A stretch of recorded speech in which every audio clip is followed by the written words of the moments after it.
ಇವತ್ತಿನ ಪಕ್ಕಾ ಪಾಲಿಟಿಕ್ಸ್ನ ಲೋಕಲ್ ಮಾತ್ನಲ್ಲೂ ಕೂಡ ಮೂಡಾದೆ ವಿಚಾರ. ಯಾಕಂತಂದ್ರೆ ಅಲ್ಟಿಮೇಟ್ಲಿ ಎಲ್ಲ ಪ್ರಕರಣದ ಮೂಲಾಂಶ ಇರೋದೇ ಮೈಸೂರಿನಿಂದ ಪ್ರಾರಂಭವಾಗಿ ಬೆಳಗಾವಿವರೆಗೂ ಕೂಡ ಇವತ್ತು ಇದೇ ವಿಚಾರಕ್ಕೆ ಪ್ರತಿಭಟನೆ. ರಾಜ್ಯಪಾಲರ ಆದೇಶ ಸರಿ ಇದೆ ಅಂತ ಹೈಕೋರ್ಟ್ ಆದೇಶ ಹೊರಡಿಸಿದ್ದ ನಂತರದಲ್ಲಿ ಇದೀಗ ಬಿಜೆಪಿ ಪ್ರತಿಭಟನೆಯ ಹಾದಿಯನ್ನ ತುಳಿದಿದೆ. ಮೈಸೂರು, ಬೆಳಗಾವಿ, ಶಿವಮೊಗ್ಗ ಹೀಗೆ ಬೇರೆ ಬೇರೆ ಜಿಲ್ಲಾ ಕೇಂದ್ರಗಳಲ್ಲಿ ಮುಖ್ಯಮಂತ್ರಿಯ ರಾಜೀನಾಮೆಯನ್ನ ಆಗ್ರಹಿಸಿ ಬಿಜೆಪಿ ಪ್ರತಿಭಟನೆಯನ್ನ ನಡೆಸ್ತಾ ಇದೆ.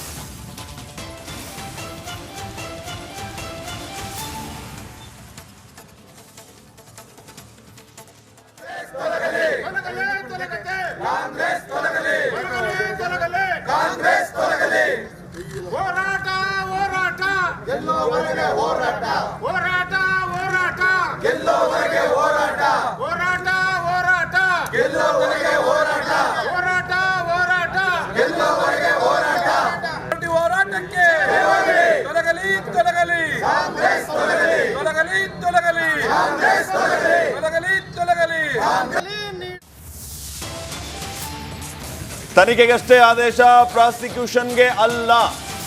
ಕಾನೂನು ಹೋರಾಟವನ್ನ ಮುಂದುವರಿಸ್ತೇನೆ ಅಂತ ಈಗಾಗಲೇ ಸಿದ್ದರಾಮಯ್ಯ ಅವರು ಹೇಳಿದ್ದಾರೆ. ಹೈಕಮಾಂಡ್ ನಾಯಕರು ನನ್ನ ಬೆನ್ನಿಗೆ ನಿಂತಿದ್ದಾರೆ, ಕಾನೂನು ಹೋರಾಟಕ್ಕೆ ಎಲ್ಲ ಸಹಕಾರವನ್ನ ಕೊಟ್ಟಿದ್ದಾರೆ, ಮುಂದೆ ಕಾನೂನು ತಜ್ಞರ ಜೊತೆ ಚರ್ಚೆಯನ್ನ ಮಾಡ್ತೀನಿ ಅಂತ ಹೇಳಿದ್ದಾರೆ. ತನಿಖೆಗಷ್ಟೇ ಆದೇಶ, ಪ್ರಾಸಿಕ್ಯೂಷನ್ಗೆ ಅಲ್ಲ ಅನ್ನೋದನ್ನ ನೆನಪಿಡಬೇಕು. ಇದೇ ವಿಚಾರವನ್ನ ಇಟ್ಕೊಂಡು ಇವರು ಇಷ್ಟೊಂದು ಚರ್ಚೆಯನ್ನ ಮಾಡ್ತಾ ಇದ್ದಾರೆ. ತನಿಖೆ ಮತ್ತು ಪ್ರಾಸಿಕ್ಯೂಷನ್ನ ನಡುವೆ ಇರುವ ವ್ಯತ್ಯಾಸವನ್ನ ತಿಳ್ಕೋಬೇಕು. ಏನದು ತನಿಖೆ, ಏನದು ಪ್ರಾಸಿಕ್ಯೂಷನ್, ಇವೆಲ್ಲವನ್ನು ಕೂಡ ಗಮನಿಸಲಿ ಅಂತ ಸಿದ್ದರಾಮಯ್ಯ ಹೇಳಿದ್ದಾರೆ.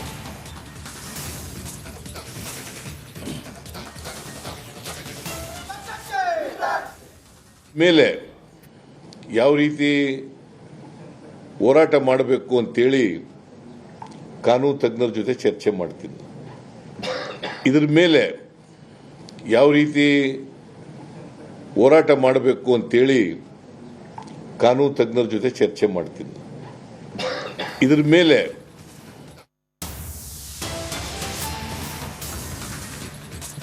ಇನ್ನು ಇದೇ ಸಂದರ್ಭದಲ್ಲಿ ಬಿಜೆಪಿ ಜೆಡಿಎಸ್ ಷಡ್ಯಂತ್ರವನ್ನ ನಡೆಸ್ತಾ ಇದೆ. ಇದಕ್ಕೆಲ್ಲ ನಾನು ಹೆದರೋನಲ್ಲ ಅಂತ ಸಿಎಂ ಸಿದ್ದರಾಮಯ್ಯ ಅವರು ಹೇಳಿದ್ದಾರೆ.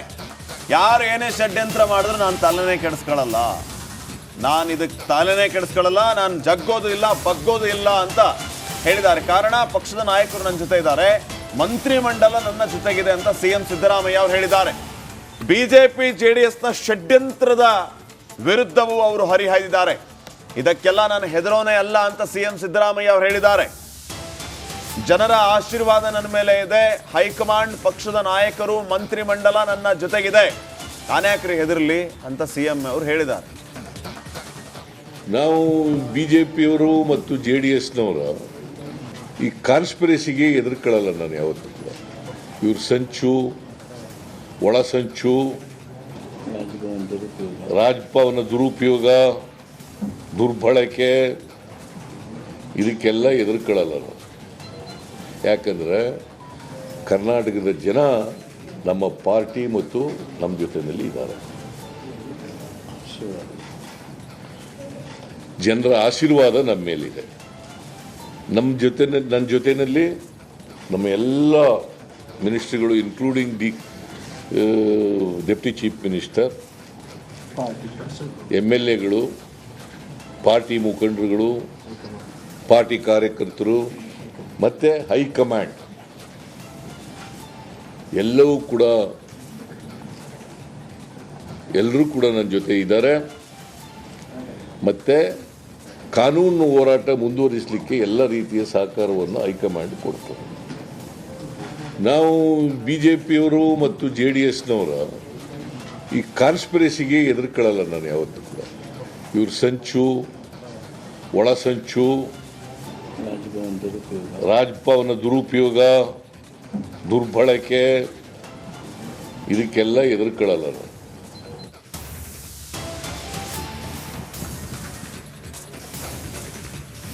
ನಾವು 136 ಸ್ಥಾನಗಳನ್ನ ಗೆದ್ದು ಅಧಿಕಾರಕ್ಕೆ ಬಂದಿದ್ದೇವೆ.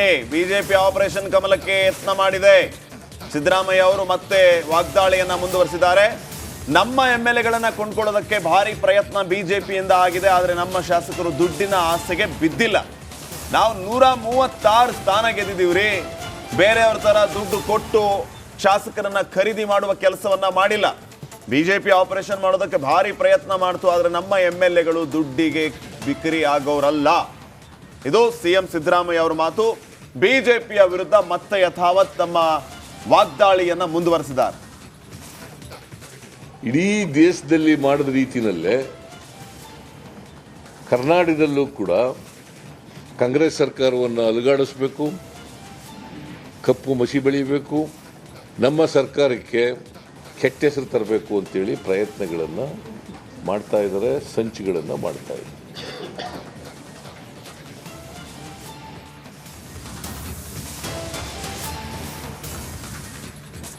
ಬಿಜೆಪಿ ಅವರು ದೇಶದ ತುಂಬಾ ಸೇಡಿನ ರಾಜಕಾರಣವನ್ನ ಮಾಡ್ತಾ ಇದ್ದಾರೆ. ರಾಜ್ಯದಲ್ಲಿ ಕಾಂಗ್ರೆಸ್ ಸರ್ಕಾರವನ್ನ ಅಲುಗಾಡಿಸೋದಕ್ಕೆ ಭಾರಿ ಪ್ರಯತ್ನ ಕೂಡ ನಡೆದಿದೆ. ನಮ್ಮ ಸರ್ಕಾರಕ್ಕೆ ಕೆಟ್ಟ ಹೆಸರು ತರೋದಕ್ಕೆ ಸಂಚು ಮಾಡ್ತಾ ಇದ್ದಾರೆ. ಕಾಂಗ್ರೆಸ್ಗೆ ಕಪ್ಪು ಚುಕ್ಕೆ ತರುವಂತಹ ಕೆಲಸವನ್ನ ಬಿಜೆಪಿ ಜೆಡಿಎಸ್ನವರು ಮಾಡ್ತಾ ಇದ್ದಾರೆ. ಈ ರೀತಿಯ ಸೇಡಿನ ರಾಜಕಾರಣ ಕೇವಲ ನಮ್ಮ ರಾಜ್ಯದಲ್ಲಿ ಮಾತ್ರ ಅಲ್ಲ, ಇಡೀ ದೇಶದಲ್ಲಿ ಇವರು ಎಲ್ಲೆಲ್ಲಿ ಕಾಂಗ್ರೆಸ್ ಸರ್ಕಾರ ಇದೆ ಅಲ್ಲಲ್ಲಿ ಮಾಡ್ತಾ ಇದ್ದಾರೆ. ಆದರೆ ಅವರದ್ದು ವ್ಯರ್ಥ ಪ್ರಯತ್ನ ಅಂತ ಸಿದ್ದರಾಮಯ್ಯ ಜೆಡಿಎಸ್ ಮತ್ತು ಬಿಜೆಪಿಯ ವಿರುದ್ಧ ಹರಿಹಾಯ್ದಿದ್ದಾರೆ. ಇಡೀ ದೇಶದಲ್ಲಿ ಮಾಡಿದ ರೀತಿಯಲ್ಲೇ ಕರ್ನಾಟಕದಲ್ಲೂ ಕೂಡ ಕಾಂಗ್ರೆಸ್ ಸರ್ಕಾರವನ್ನು ಅಲುಗಾಡಿಸಬೇಕು, ಕಪ್ಪು ಮಸಿ ಬೆಳೀಬೇಕು, ನಮ್ಮ ಸರ್ಕಾರಕ್ಕೆ ಕೆಟ್ಟ ಹೆಸರು ತರಬೇಕು ಅಂತೇಳಿ ಪ್ರಯತ್ನಗಳನ್ನು ಮಾಡ್ತಾ ಇದ್ದಾರೆ, ಸಂಚುಗಳನ್ನು ಮಾಡ್ತಾ ಇದ್ದಾರೆ. Both BJP and JDS, both BJP and JDS ಇಡೀ ದೇಶದಲ್ಲಿ ಮಾಡಿದ ರೀತಿಯಲ್ಲೇ ಕರ್ನಾಟಕದಲ್ಲೂ ಕೂಡ ಕಾಂಗ್ರೆಸ್ ಸರ್ಕಾರವನ್ನು ಅಲುಗಾಡಿಸಬೇಕು, ಕಪ್ಪು ಮಸಿ ಬೆಳೀಬೇಕು, ನಮ್ಮ ಸರ್ಕಾರಕ್ಕೆ ಕೆಟ್ಟ ಹೆಸರು ತರಬೇಕು ಅಂತೇಳಿ ಪ್ರಯತ್ನಗಳನ್ನು ಮಾಡ್ತಾ ಇದ್ದಾರೆ, ಸಂಚುಗಳನ್ನು ಮಾಡ್ತಾ ಇದ್ದಾರೆ. Both BJP and JDS, both BJP and JDS ಇಡೀ ದೇಶದಲ್ಲಿ ಮಾಡಿದ ರೀತಿಯಲ್ಲೇ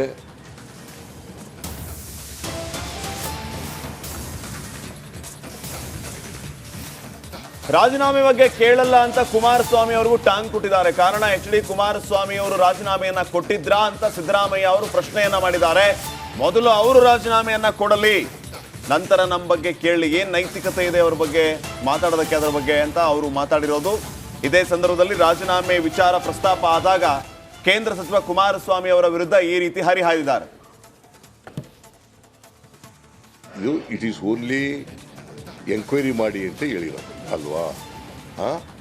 ಎಂಕ್ವೈರಿ ಸ್ಟೇಜ್ನಲ್ಲೇ ರಾಜೀನಾಮೆ ಕೊಡಿ ಅಂತ ನೀನು ಕೇಳೋದು ಅಲ್ಲ, ನೀನು ಕೇಳ್ತಾ ಇದೀಯನೆಯ, ಮತ್ತೆ ನೀನು ಬಿಡು, ಅವ್ರಿಗೆ ಉತ್ತರ ಕೊಡ್ತೀನಿ ನಾನು, ಬಿಡು.